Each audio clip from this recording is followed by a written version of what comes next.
सांची थाना क्षेत्र के हाथीगोड़ा मंदिर के पास चलती हालत में टेल्को जोजोगोड़ा के रहने वाले मोहम्मद मकसूद की बाइक में अचानक आग लग गई।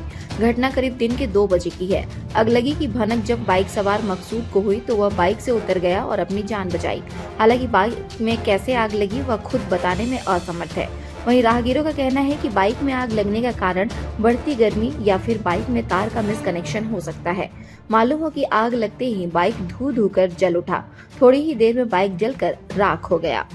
आदितपुर जा रहे थे भाई। कहाँ से? जोजोबेड़ा से आदितपुर जा रहे क्या हुआ था रास्ता? थे। रास्ता में अपने चलते चलते जल गया। कहाँ पे हुआ? ये तो यहीं पर हुआ है, हाथीगढ़ मंदिर पर। बस जस्ट ये कट के पास। यहाँ पे कौन सा बाइक था? हीरो का स्टीम है। फिर का साइड कर दिए। कैसे चलते चलते क्या हुआ बाइक? चिंगारी फेंक के आग फेंकने लगा और क्या। तो रोके गाड़ी आप? हाँ, रोक के साइड कर दिए हैं। अचानक आग क्या पकड़ लिया गाड़ी? हाँ, अपने कितना का बाइक हो गई?